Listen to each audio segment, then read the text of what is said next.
మళ్ళీ జీరో నుంచి స్టార్ట్ చేస్తున్నారా? మళ్ళీ జీరో నుంచినే. కాదు, నేను మొన్న వీడియోలో ఒక సెంటెన్స్ విన్నా మీరు చెప్తే. ఏంటంటే, నేనే అంతమందికి హెల్ప్ చేశాను కదా, ఇప్పుడు నాకు అవసరమైనప్పుడు అన్న మేము వస్తాం హెల్ప్ చేస్తామని ఎవరు చేయలేదు, నేను అంత డబ్బులు చూసాను, ఇప్పుడు నా దగ్గర ₹1 లేదు అని. ఎందుకు లేదు? ఎందుకు లేదంటే, నేను చేద్దాము, వచ్చిన డబ్బులు వీళ్ళకే పంచేద్దాం, ప్రజలకే పంచేద్దాం అని చెప్పేసి చాలా డబ్బులు పంచిన. దగ్గర దగ్గర ఒక 15 lakhs దాకా జనాలకే పంచిన. 15 లక్షలు జనాలకి ఇచ్చారు మీరు? జనాలకే ఇచ్చిన. ఇక మళ్ళీ దాని తర్వాత కొన్ని నేను యూజ్ చేసుకోవాలనే అబద్ధం ఏం చెప్పాను, యూజ్ చేసుకున్నా. సో దాంట్లో ఒక 15 నేను యూజ్ చేసుకున్నాను అనుకుంటా. 15 lakhs నేను జనాలకే అంటే 30 లక్షలు వచ్చాయి మీకు, ఒక 15 మీరు ఖర్చు పెట్టుకున్నారు, 15 జనాలకి పంచిన. సో అది ఎవరు గుర్తు పెట్టుకోలేదు.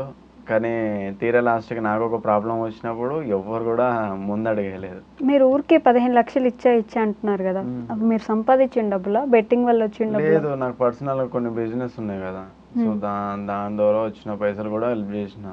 ఓకే, బెట్టింగ్ వల్ల వచ్చినవి కాదు? బెట్టింగ్ వల్ల వచ్చిన పైసలు కూడా హెల్ప్ చేసిన చాలా వరకు. ఎందుకంటే అది కష్టపడి సంపాదించిన డబ్బు వేరే ఉంటుంది, సో ఈ ప్రమోషన్ చేసే డబ్బులు వేరే ఉంటాయి. ఇవి మన దగ్గర ఉండవు, కానీ జనాలకన్నా యూజ్ వస్తాయని చెప్పి వాళ్ళకే పంచేసిన. జనాలకే పంచేశారు. బట్ 15 లక్షలు మీరు కూడా సంపాదించిన ఉన్నాయి, మీకు బిజినెస్లు ఉన్నాయి కాబట్టి వాటిలో నుంచి సంపాదించి జనాలకి ఖర్చు పెట్టారు. మరి ఇప్పుడు ఎందుకు మీ దగ్గర ₹1 లేదు? ఎందుకు చేస్తలేనంటే, ఇప్పుడు నాకు అర్థమైంది ఏంది చేసి ఏముంది, ఏం యూజ్ ఉంది అసలుకి, చేసే మంచి ఎవరు గుర్తు పెట్టుకుంటలేరు. ఇక అందుకే ఇక చేయాలని కూడా అనిపిస్తలేదు. లేదంటే కొంచెం మంచిగానే ముందు చాలా చేద్దామని అనుకున్నా. కానీ ఇప్పుడు నాకు పర్సనల్ నాకే ప్రాబ్లం రాగానే ఎవరు కూడా రెస్పాన్స్ ఇవ్వలేదు కాబట్టి ఇక నో యూజ్ అని చెప్పేసి సైలెంట్ అయిపోయినాయి. ఎవరైనా రెస్పాన్స్ ఇవ్వడం పక్కన పెట్టండి, నీకు అలానే కావాలి అన్న వాళ్ళు కూడా ఉన్నారు మీ కామెంట్స్. నీకు ఇట్లా జరగడమే మంచి పని, నీకు ఇట్లా జరిగితే గానీ బుద్ధి రాదు, ఇలా అన్న కామెంట్స్ చూసుకున్నారా? చూసాను నేను. అసలుకి నేను బెట్టింగ్ విషయంలో నేను కూడా ఫైట్ చేసిన. ఫస్ట్ ఆఫ్ ఆల్ నేను తప్పు చేసినా నాకు తెలుసు.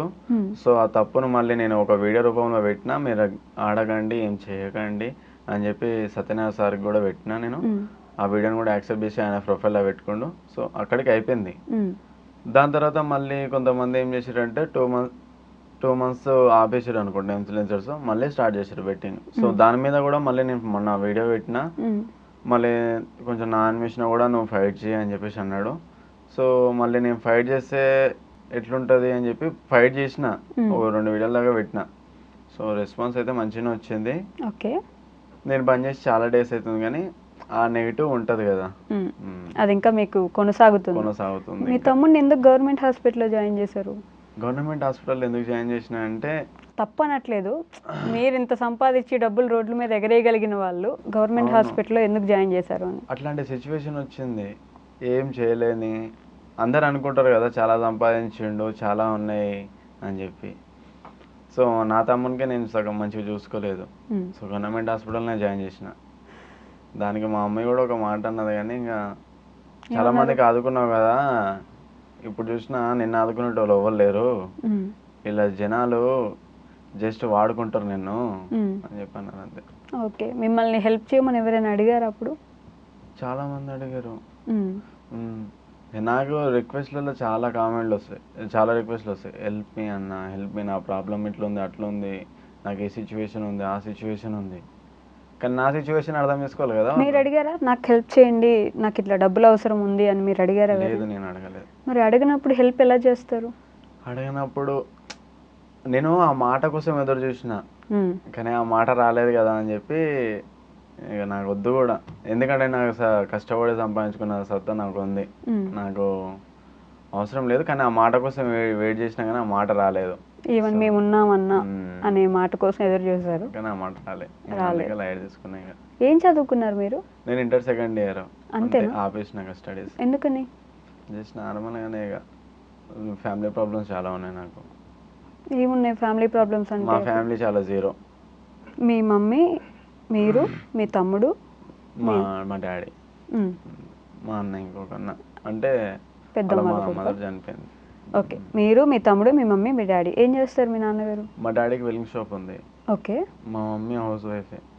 సో ఇక వాళ్ళని చిన్నప్పటి నుంచి చూసిన కాబట్టి లైఫ్లో ఏదైనా సెట్ చేయాలి వాళ్ళకి అని చెప్పి వాళ్ళు బాగా కష్టపడే వాళ్ళ. చాలా కష్టపడేవాళ్ళు. నాకు నేను ఏది అడిగితే అది వాళ్ళ దగ్గర లేకపోయినా కూడా నాకు ఇచ్చిన రోజులు ఉన్నాయి. ఓకే. అప్పు చేసి అవి చేసి అప్పుడు ఎట్లుండే అంటే నేను నాకు డబ్బులు కావాలంటే కావాలి కావాలి. కావాలి నువ్వు ఏదైనా చేయి నాకు కావాలంటే లేదంటే కావాలి. ఇళ్ళ నుంచి వెళ్ళిపోతా. అట్లాంటి పొజిషన్లో ఉండే అప్పుడు అంతగానం చేసిన నేను. దాని తర్వాత తెలిసి వచ్చింది నా ఫ్యామిలీ ఇది కదా, చెయ్యాలి వీళ్ళ కోసమే, మనం కష్టపడాలి అని చెప్పి స్టార్ట్ చేసిన ఇన్స్టాగ్రామ్ స్టార్ట్ చేసిన. మంచిగా సపోర్ట్ వచ్చింది జనాల దగ్గర నుంచొని. దాని తర్వాత ఇక కొత్తగా ఇంకా ఏమైనా చేద్దాము అని చెప్పేసి అనుకున్నా, పైసలు ఎగరేసిన.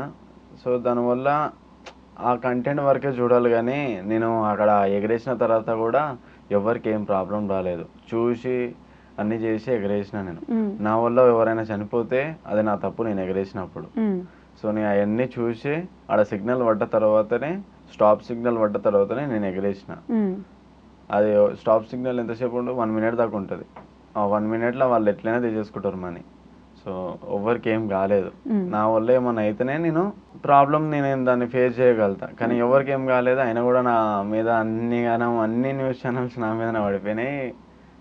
దాని తర్వాత అరెస్ట్ అయ్యిండు, ఇదయ్యిండు, అదయ్యిండు.